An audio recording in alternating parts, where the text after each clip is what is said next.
23واں پارہ سورہ صافات آیت نمبر 5۔ اعوذ باللہ من الشیطان الرجیم، بسم اللہ الرحمن الرحیم۔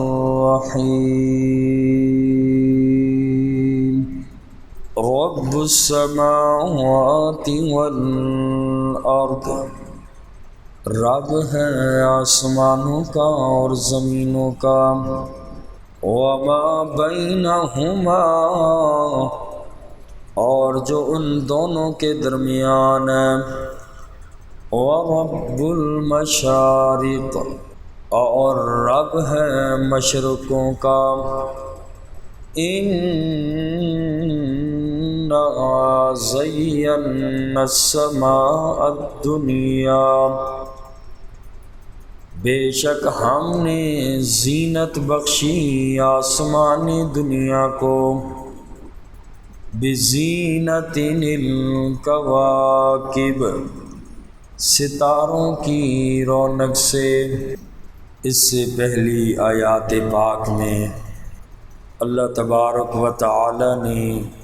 3 قسمیں کھائیں فرشتوں کی، وَالصَّافَّاتِ صَفًّا، فَالزَّاجِرَاتِ زَجْرًا، فَالتَّالِيَاتِ ذِکْرًا۔ 3 قسمیں کھانے کے بعد اللہ کریم نے فرمایا اِنَّ إِلَٰهَكُمْ لَوَاحِدٌ، بے شک تم سب کا الہ ایک ہی ہے، اور وہ صرف اللہ ہی کی ذات ہے۔ آگے مزید اللہ تبارک و تعالی کی صفات کا ذکر فرمایا کہ تمہارا رب وہ اکیلا رب ہے کہ جو زمین و آسمانوں کا مالک، زمین و آسمان کا رب وہی ایک اللہ ہے۔ وما بینہما، اور جو کچھ زمینوں اور آسمان کے درمیان کائنات میں جتنی مخلوقات ہیں، جو بھی چیز ہے، فرمایا ان سب کا رب وہی ہے، اسی کو ایک مانو اور وہی تمہارا رب ہے۔ اور آگے فرمایا وَرَبُّ الْمَشَارِقِ، رب کی ذات وہ ذات ہے جو مشرقوں کا بھی رب ہے۔ قرآن کریم میں 3 طرح کے صیغے استعمال ہوئے ہیں، جیسے کہ یہاں فرمایا وَرَبُّ الْمَشَارِقِ، اور اسی طریقے سے سورہ معارج میں فرمایا رب المشارق والمغارب، جمع کا صیغہ استعمال فرمایا کہ جو رب ہے بہت ساری مشرقوں کا اور بہت ساری مغربوں کا، اور بعض جگہ پہ صرف رب المشرق والمغرب، کہ جو رب ہے مشرق کا اور مغرب کا، واحد کا صیغہ استعمال فرمایا۔ اور اسی طریقے سے سورہ رحمان میں تثنیہ کا صیغہ استعمال فرمایا، رب المشرقین و رب المغربین، 2 مشرقوں کا رب اور 2 مغربوں کا رب۔ یعنی قرآن کریم میں 3 طرح سے ان سمتوں کو اللہ نے بیان فرمایا۔ کہیں پہ واحد کا صیغہ استعمال ہوا رب المشرق والمغرب، ایک مشرق کا رب اور ایک مغرب کا رب۔ کہیں پہ آیا 2 مشرقوں کا رب اور 2 مغربوں کا رب، اور کہیں پہ آیا بہت ساری مشرقوں کا رب اور بہت ساری مغربوں کا رب، حالانکہ سمتیں 2 ہیں۔ تو یہ جو مختلف صیغے استعمال ہوئے 3 طرح سے، تو جہاں پر واحد کا صیغہ آیا کہ مشرق اور مغرب کا رب، تو اس سے عام فہم معنی مراد ہے۔ ظاہری بات ہے مشرق بھی ہے اور مغرب بھی ہے، ایک ہی سمت ہے، ایک مشرق کی اور ایک مغرب کی، اس لیے واحد کا صیغہ استعمال فرمایا کہ مشرق اور مغرب کا رب اللہ ہے۔ اور جہاں پر دو مشرقوں کا اللہ نے ذکر فرمایا اور دو مغربوں کا اللہ نے ذکر فرمایا،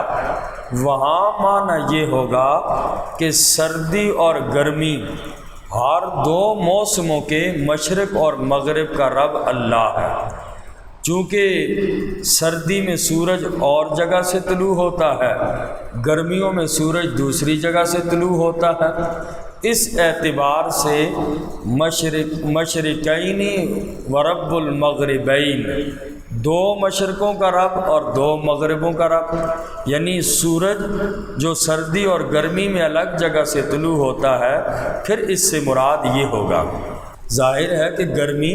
میں اور جگہ سے طلوع ہوتا ہے، سردی میں اور جگہ سے طلوع ہوتا ہے، اور جہاں پر اللہ نے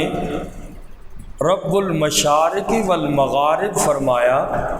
یعنی بہت ساری مشرقوں کا رب اور بہت ساری مغربوں کا رب اللہ ہے،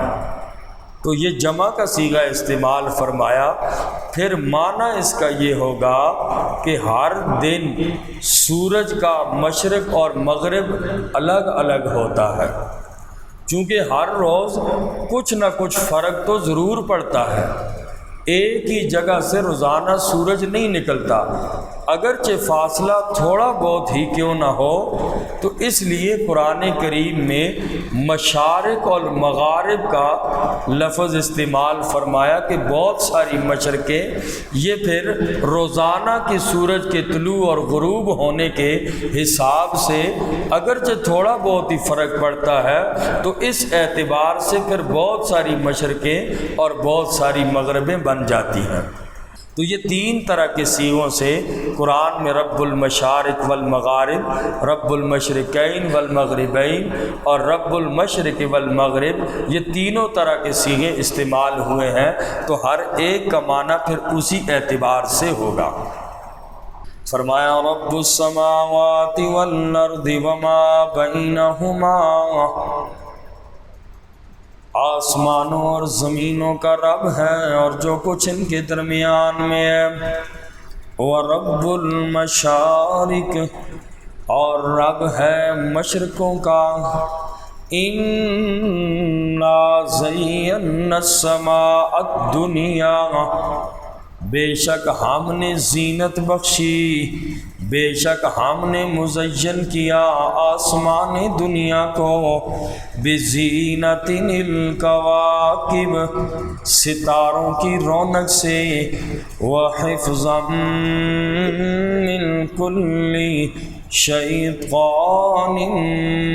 مارد، اور ان کے ذریعے حفاظت کی جاتی ہے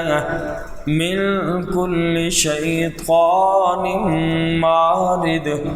ہر سرکش شیطان سے۔ اللہ فرماتے ہیں ہم نے آسمان کو زینت بخشی ہے ستاروں سے۔ دوسرا فائدہ، دوسرا کام ستاروں کا یہ ہے، ایک پہلا کام تو یہ ہوا سورج ان کی وجہ سے، ستاروں کی وجہ سے اللہ نے اس کو خوبصورت بنا دیا۔ دوسرا کام فرمایا وَحِفْظًا مِّن كُلِّ شَيْطَانٍ مَارِدٍ، اور ان ستاروں کے ذریعے حفاظت کی جاتی ہے ہر سرکش شیطان سے۔ دوسرا کام یہ ہوا ستاروں کا کہ ہر سرکش قسم کے جو شیطان ہیں اوپر جاتے ہیں ملائے اعلیٰ پر، وہاں کی باتیں سنتے ہیں، اور اس کی تفصیل پچھلے سبق میں ہو چکی تھی۔ تو پہلے یہ شیطان اور جنات اوپر کی باتیں سنتے تھے، اور جب قرآن کریم کا نزول ہوا، نبی کریم صلی اللہ علیہ وسلم پر قرآن کے نزول کا وقت شروع ہوا، تو شیطانوں کا داخلہ بالکل بند ہو گیا، لیکن اس کے باوجود بھی یہ شیطان اور جنات اوپر جاتے ہیں، اور وہ جا کر اوپر سے کوشش کرتے ہیں کہ کچھ نہ کچھ باتیں سن لی جائیں، اور جب اوپر جاتے ہیں ایک آدھ بات ان کے سمجھ آتی ہے، باقی اب فرشتے ان کو چھوڑتے نہیں ہیں، مارتے ہیں۔ اور مارتے بھی شہاب ثاقب ہیں اور دہتے ہوئے شعلے۔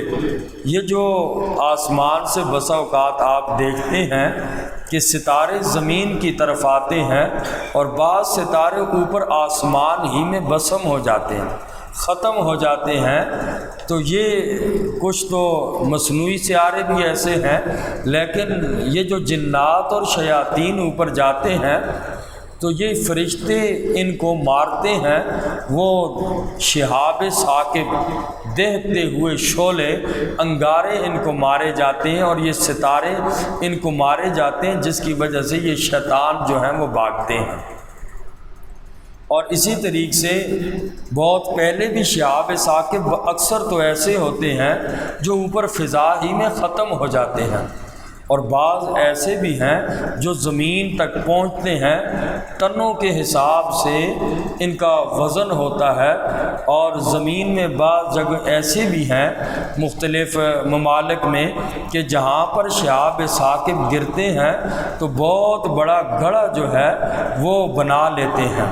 یعنی بہت وزنی ہوتے ہیں۔ تو یہ جو شہاب ثاقب کا ذکر فرمایا کہ یہ شیطان یا جنات جو اوپر جاتے ہیں، فرشتوں کی ڈیوٹی لگی ہوئی ہے کہ اب اوپر ان جنات کو نہیں چھوڑتے اور ان کو مارتے ہیں تاکہ یہ اوپر نہ جا سکیں۔ تو ان آیات مبارکہ میں اللہ تبارک و تعالیٰ نے ستاروں کے دو کام ذکر کیے۔ ایک تو ستاروں کے ذریعے اللہ نے آسمان دنیا کو، یہ دنیا کا جو ہے آسمان ہے، پہلا آسمان نظر آتا ہے، اللہ نے ان کے ذریعے، ستاروں کے ذریعے اس آسمان کو زینت بخشی۔ اور دوسرا یہ ستاروں کا کام یہ ہے کہ سرکش شیاطینوں کو ان ستاروں کے ذریعے مارا جاتا ہے۔ فرمایا انا زینا السماء الدنیا بزینۃ الکواکب، بے شک ہم نے زینت بخشی آسمان دنیا کو ستاروں کی رونق سے، وحفظا من کل شیطان مارد، اور ان کے ذریعے حفاظت کی جاتی ہے ہر سرکش شیاطین سے۔ لا يسمعون إلى الملأ الأعلى، وہ نہیں سن سکتے اوپر کے جہان کی باتیں۔ وَيُقْذَفُونَ مِن